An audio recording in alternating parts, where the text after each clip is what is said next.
let's go to types and characteristics and applications of these particular capacitors. Now I have listed them here, the ones that do exist. We have electrolytic.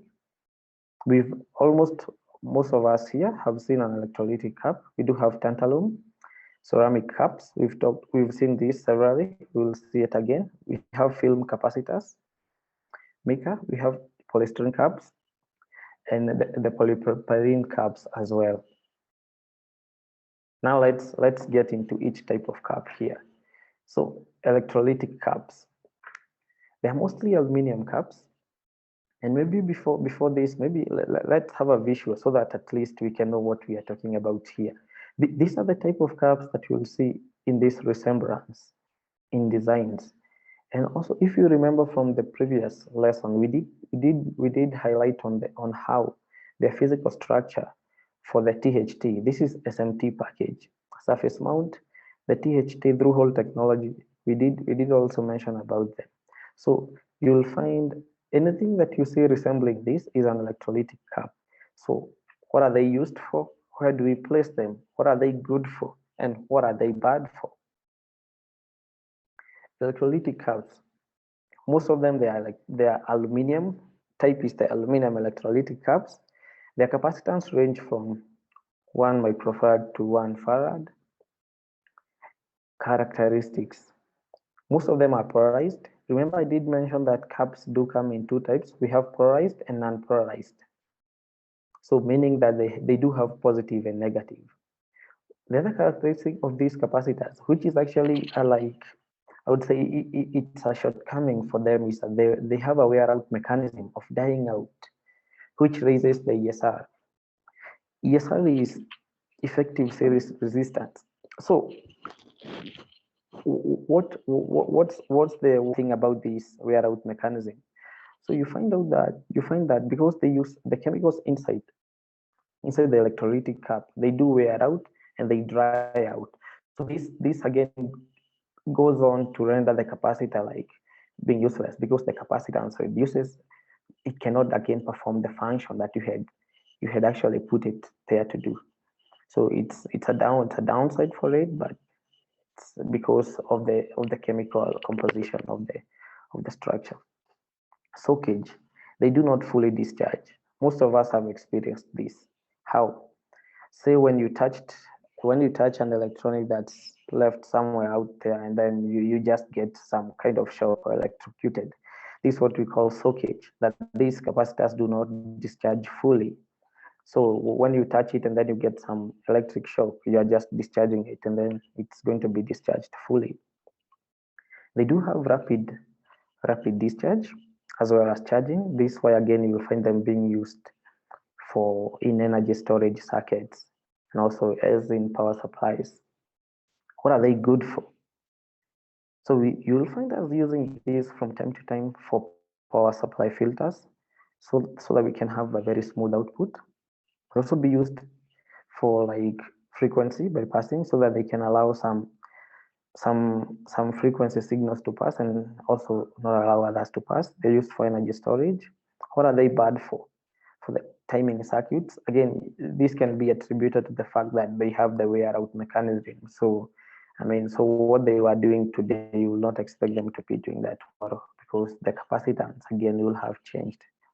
So that's so good for RF as radio frequency, and they are good for triggering circuits, mainly because they have large storage in terms of power, and they will energize, so they can be used for triggering circuits, say when we have high demands, especially during startup. Physical representation and a practical one in a PCB. So you realize, for instance, for these cases, like for instance, this one here, we've used it for decoupling for this IC here. So that will be about energy storage, so that it can act as a bypass, say at some point. This one here is a filtering cup here. It was filtering high frequency. So these ones here also, they are for power storage again. So, or the energy storage. The next type of cup that we do have, they are the tantalum cups. One thing to note is that they are all polarized. The capacitance range from this to this, not very critical, but good to know. What are the characteristics of this type of capacitors? They do have high density. That's why you see they can go up to 1000 microfarads. They are very tolerant. They are very intolerant to reverse bias. It's being polarized. So when we say reverse bias, we are talking about that. When you reverse, like where you have positive and negative, you reverse the polarities, the positive and the negative. You will find out that it fails, and actually it fails spectacularly. Yeah, which is a shortcoming for it. Unlike the electrolytic cups, they do not have the drying out mechanism. Again, this is attributed to the technology that's used to make these particular cups. So we don't have like the chemical composition, same as, so that's a plus for them. They are again pricier than the electrolytic cups. So you may not want to use them. So if your design is cost sensitive, they do have low ESR, so they are very good.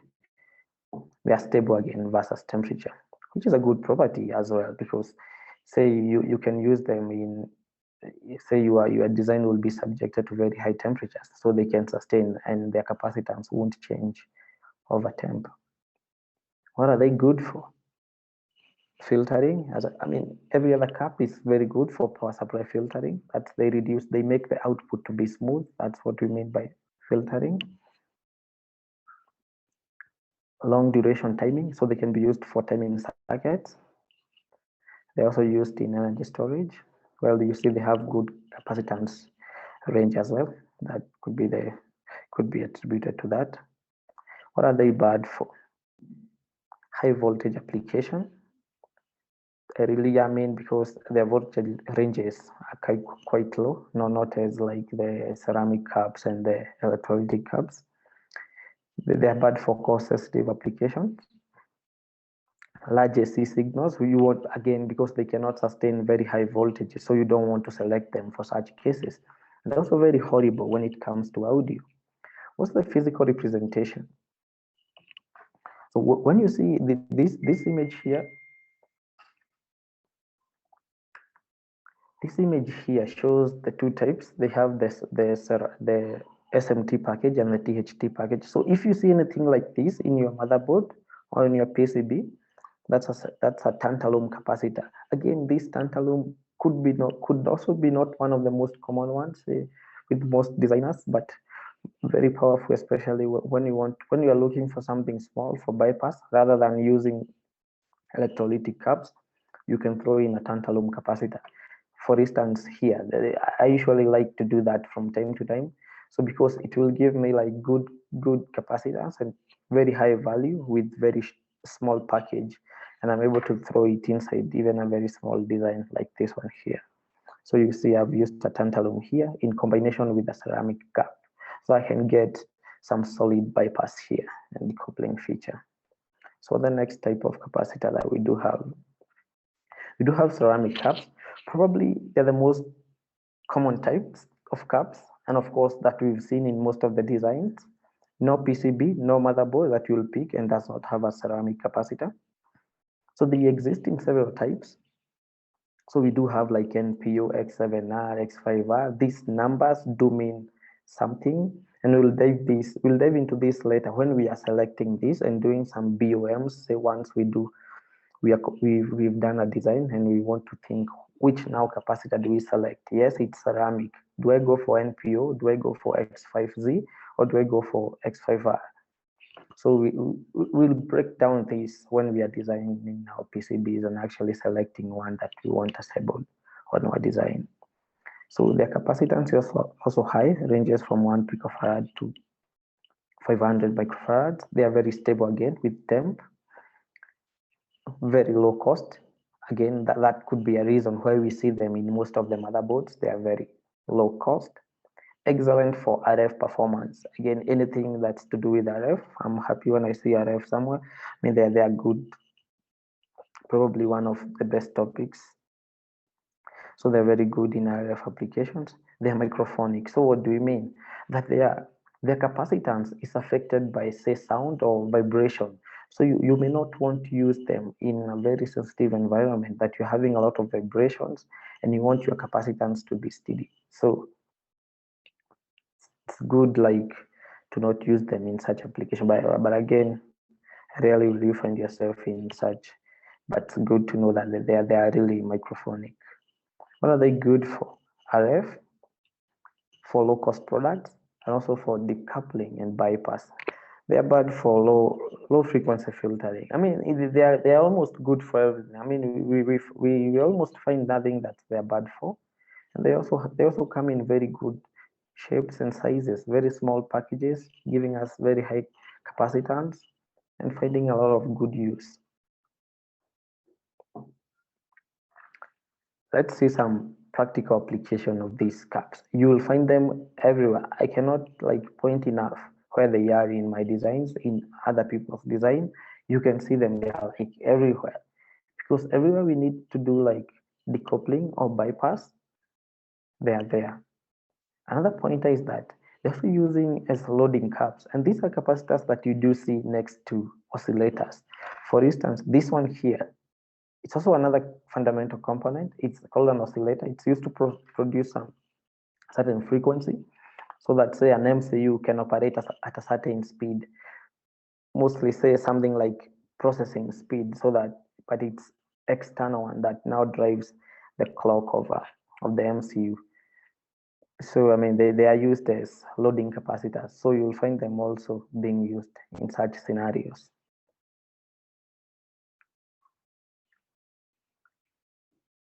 Mica cups. So these Mica capacitors also, they are not very common. I mean, you may not have seen them like everywhere. Again, they are very, I would attribute them to traditional types of cups. They fall under film capacitors as well. We do have, we have like, they have their uses as well and their properties. Let's have a look at them. They have good performance when it comes to RF. They have tight tolerance. As you can see, for instance, on that image, we have it's plus or minus 5%. And again, they are very stable under temperature. So, and again, if you've opened, say, motherboard, say, of some radio or some old television sets, you might have seen such type of cups. I mean, they are very good when it comes to temperature and also RF. So RF, that's why you may find them in radio and television sets. You have some radio signals coming in. So what are they good for? They're good for RF applications, free filters as well, oscillators, and again that will attribute why you find them mostly in radios and televisions. You know, some oscillators are found in those type of circuits. They're also used in frequency generation circuit. Again, an application that's mostly in RF, say radios and stuff. What are they bad for? They have limited packages.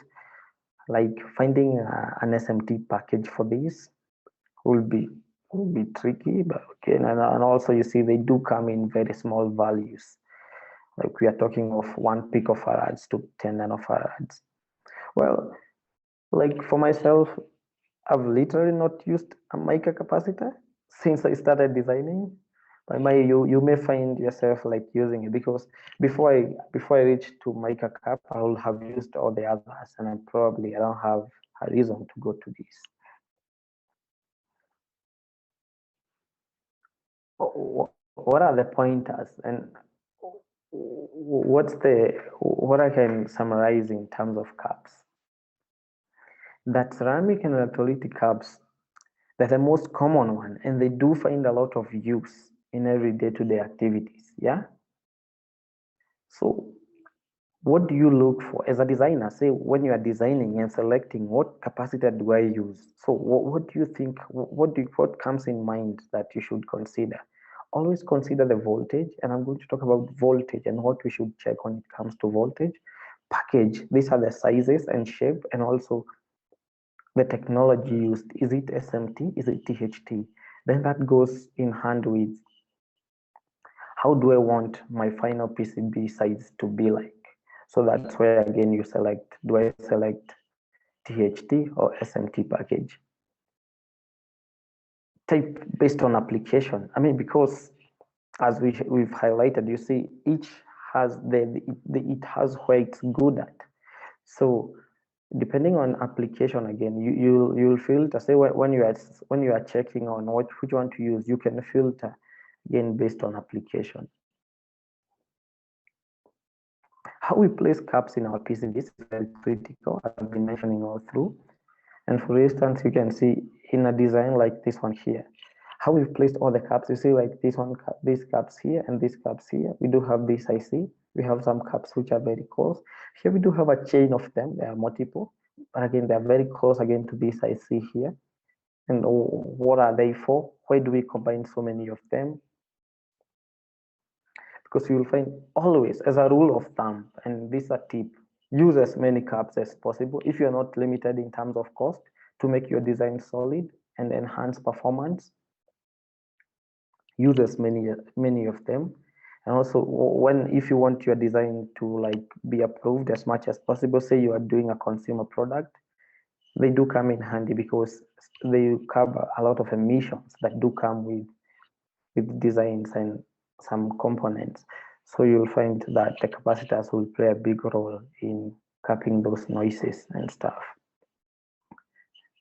Always select caps that are with higher voltage rating than the application. So I'm saying, for instance, this for instance, these are designed for a power bank we had worked on here.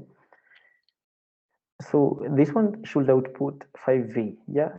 So for this particular type of application, it would be wise to select a capacitor, say like example I've given here, say like 10 microfarad, 16 volts. So these numbers that you do see in capacitors, the 10 microfarad, 16 volts. So these numbers, the first number is the capacitance, and the second number here is the voltage rating of that particular capacitor. So never use that lower than your demand, because there is a caveat here that when you subject, say, tantalum and electrolytic cups to higher voltages than they are rated, so they will blow up, and you might end up having some fun there. But we might end up losing money, time, and stuff. So it's always wise, do select a cup that's higher.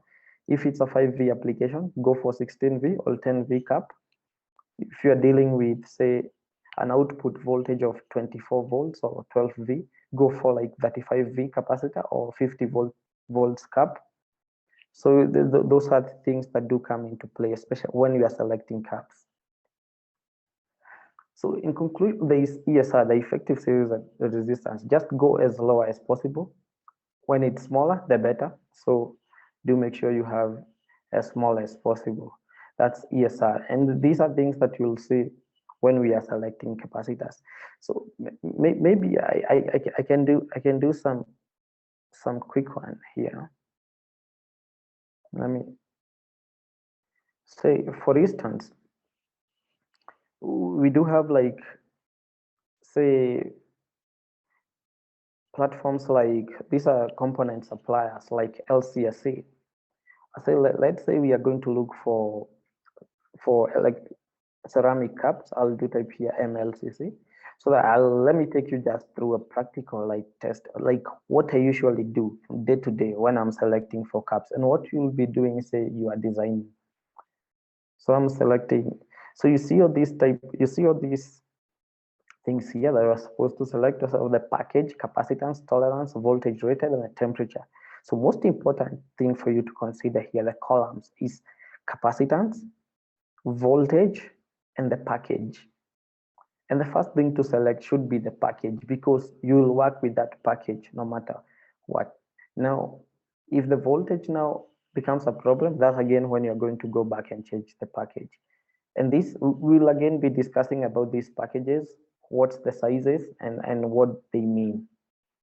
So for instance, let me say like I want to use 06, 08, 05 for a certain capacitor, and our design say it's using 10 microfarads. So I'll come here, just scroll and look for 10 microfarads. Again, I can search here. So I grab like 10 microfarads here. And again, you see, when I select, it just continues to fade out, like in terms of what's being used. So say our application, we are designing a backup for our Android phones or our iPhones, power backup, which should output 5V.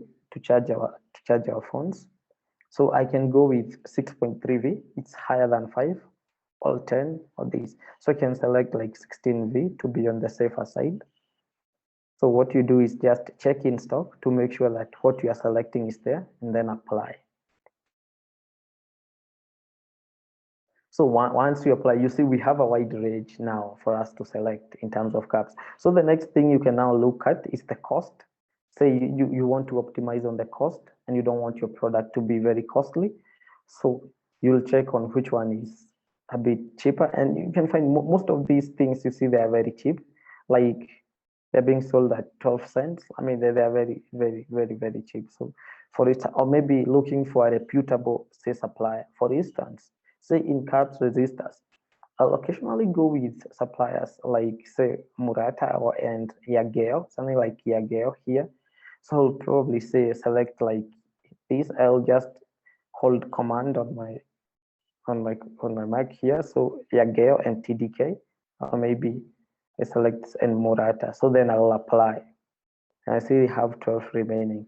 So from this again, now you can select which one you want. If I want this, the next thing I do is I'll just grab this part number. Maybe I can just click, maybe to have a broader overview. If I hit on that again, so it will go ahead and list the properties here, and I'll confirm the type that I need. So you'll see that we have the package is correct. The manufacturer is Murat here, the capacitance, which is very important. Tolerance, we come to tolerance, not very critical, but also very important. So just go use a lower value. I'll select 16V, it's okay. Then this, remember we talked about these types of, we said they do come in several types, X7R, X5R, X5Z, and whatever. So these numbers, they are used, I mean, and the higher the middle number here is, the higher the temperature tolerance. So because we have like X7Z and X5R, so, and again, we'll be talking about this. And these types, X7 something, they're very good when it comes to decoupling. So by that, we'll have selected. We'll just come here and copy this. So for our design, and we'll put it in our bill of materials. The same applies for aluminum. Let's go through like aluminum electrolytic cups. Because so what I want to show is what you'll be doing practically. Like I've always been emphasizing here that we want to keep these classes like practical and more oriented to industry and what you'll be doing. So when it comes to electrolytic cups, most essentially, the most important bit to select first, just select the capacitance first.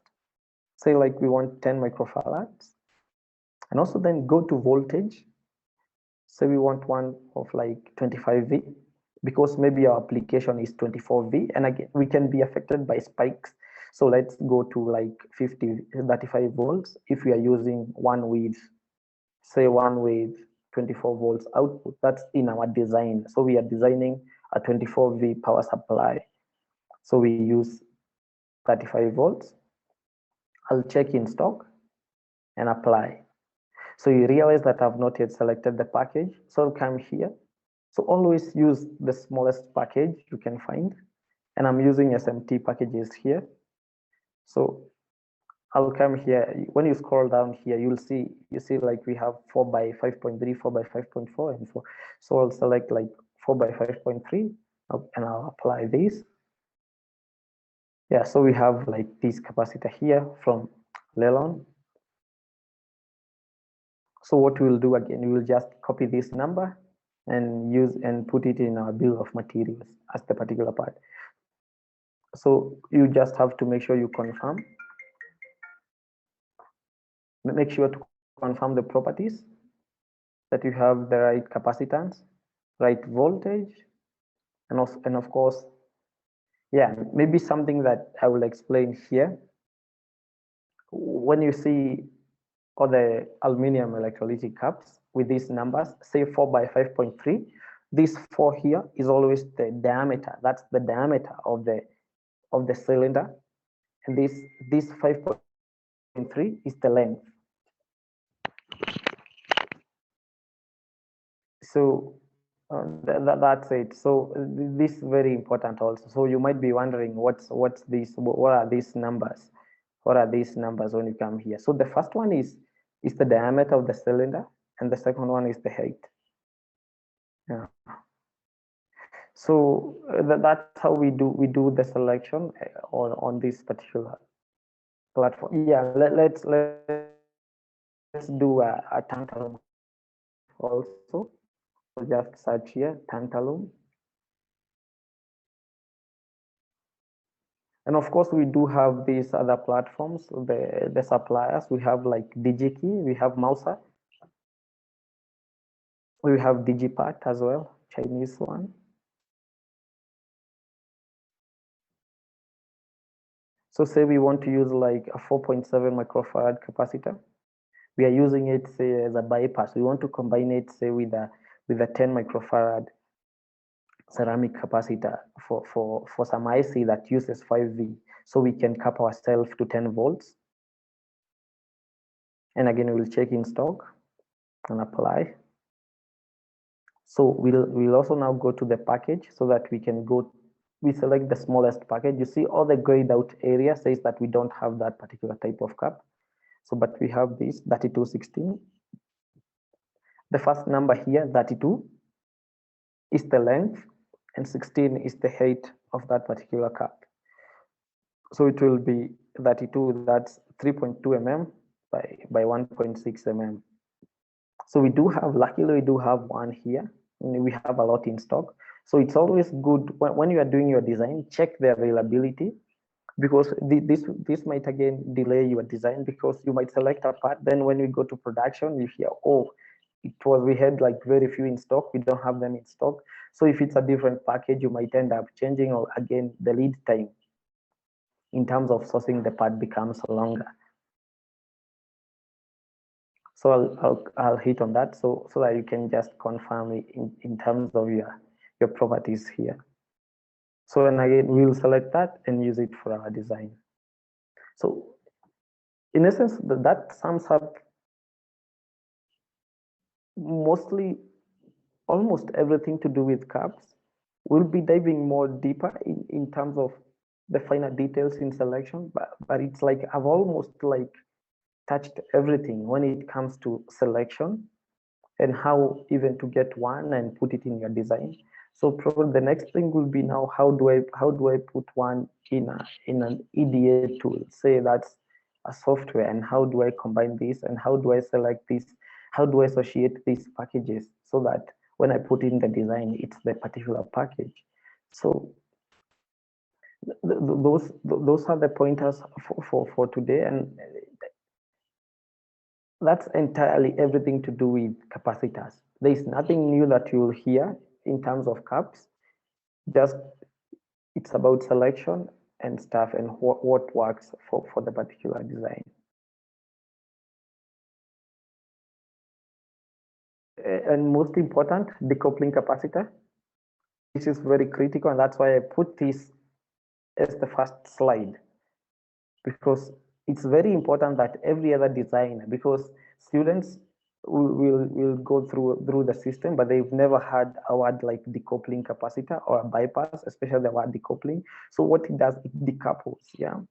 So the cap itself acts like a bypass, so that the IC itself will not have a problem when it comes to power demands. So very critical, and I'll be talking more and more about decoupling capacitor as we design. So which capacitor do I select?